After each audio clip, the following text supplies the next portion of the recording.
قرآن بخشنے کا طریقہ کیا ہے، قرآن مجید بخشنے کا صحیح طریقہ کیا ہے؟ کہتے ہیں کہ پہلے الحمد شریف پڑھے گا، پھر حمد و ثنا کرے گا، پھر تینوں قل پڑھے، پھر اس کے یہ کہے کہ اس کا ثواب ہمارے نبی صلی اللہ علیہ وسلم کو اور اس کے بعد حضرت آدم سے لے کر قیامت تک آنے والے تمام انسانوں کو پہنچائے، پھر آخر میں جس کے لیے قرآن پڑھا گیا اس کا نام لے کر بخش دے۔ کیا یہ طریقہ صحیح ہے آفرین انڈیا سے؟ دیکھیں، قرآن بخشنے کا کوئی مخصوص طریقہ صحابہ سے ثابت نہیں ہے، صرف اتنا ثابت ہے کہ نبی صلی اللہ علیہ وسلم نے صدقہ کرنے کا حکم دیا ایک صحابیہ کو کہ وہ اپنی ماں کے لیے صدقہ کریں، تو اس سے علماء نے استدلال کیا کہ صدقہ بھی ایک نیکی ہے، تو کوئی بھی نیکی کسی کے لیے بھی کی جا سکتی ہے۔ تو بہتر تو یہی ہے کہ جس چیز کا حدیث میں صراحتاً ذکر ہے اسی کو فالو کریں، یعنی صدقات و خیرات کیا کریں میت کے لیے، لیکن کوئی قرآن یا کوئی اور نیکی پڑھ کے بھی اگر ایصال ثواب کرنا چاہتے ہیں تو بھی ٹھیک ہے، اس کا کوئی خاص طریقہ نہیں ہے، بس دل میں نیت کر لیں کہ اللہ اس کا ثواب فلاں کو پہنچے۔ باقی یہ جو کہا جاتا ہے پہلے الحمد شریف پھر فلاں پھر یہ، اس کا کوئی ثبوت نہیں ہے۔ کوئی بھی نیکی کسی بھی طریقے سے کی جا سکتی ہے اور دل میں یہ دعا کی جا سکتی ہے اللہ اس کا ثواب فلاں کو پہنچا دے۔ رہا یہ مسئلہ کہ اتنے ساروں کو پہنچا دے، آدم علیہ السلام سے لے کر فلاں فلاں لوگوں تک، پھر تمام پیغمبروں تک، صحابہ تک،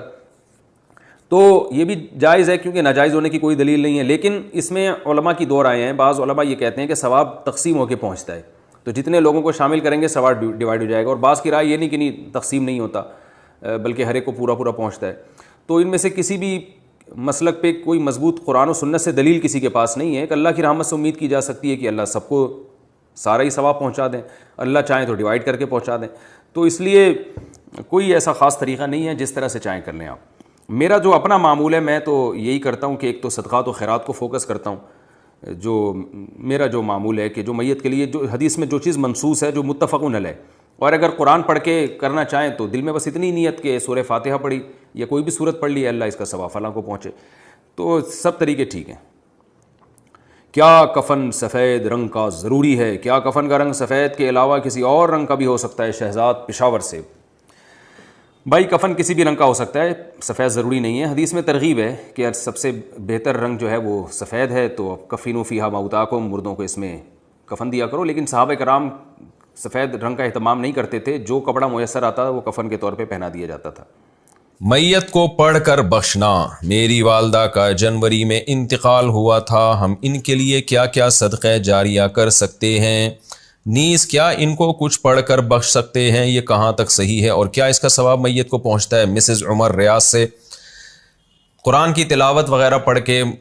میت کو ثواب پہنچانا، جس کو ایصال ثواب کہتے ہیں، اس میں یہ اختلافی مسئلہ ہے۔ احناف کے ہاں یہ جائز ہے، بعض فقہا اس کی حقیقت کے قائل نہیں ہے، تو انسان کو ایک فقہ کو فالو کرنا چاہیے اور دوسرے فقہا کا بھی احترام کرنا چاہیے۔ اس کے دلائل کیا ہیں احناف کے، وہ میں کئی بار مسائل میں ریکارڈ کروا چکا ہوں، مضبوط دلائل ہیں، لیکن اتنی بات تو بہرحال ثابت ہے کہ اتفاقی چیز کیا ہے، وہ یہ ہے کہ پیسوں کا صدقہ کیا جائے۔ اس میں تمام فقہا کا اتفاق ہے کہ اس کا ثواب میت کو، جو بھی یعنی معتد بھی فقہا ہیں جو ان کا اتفاق ہے کہ اگر آپ پیسے صدقہ کرتے ہیں یا کوئی کنواں کھدوا دیتے ہیں یا کوئی اور صدقہ جاریہ کا انتظام کرتے ہیں تو اس کا ثواب تو بہرحال یقینی پہنچتا ہے، اور حدیث میں بھی یہ چیز منصوص ہے۔ نبی صلی اللہ علیہ وسلم سے ایک صحابیہ نے پوچھا میں اپنی ماں کی طرف سے صدقہ کرنا چاہتی ہوں، افاتصدق عنہا ان امی توفیت عنی، میری ماں کا انتقال ہو گیا ہے، افاتصدق عنہا، کیا میں ان کی طرف سے صدقہ کروں؟ آپ نے فرمایا ہاں۔ تو اس لیے زیادہ فوکس جس چیز کو کرنا چاہیے وہ ہے پیسے صدقہ کریں اپنی والدہ کے لیے، اور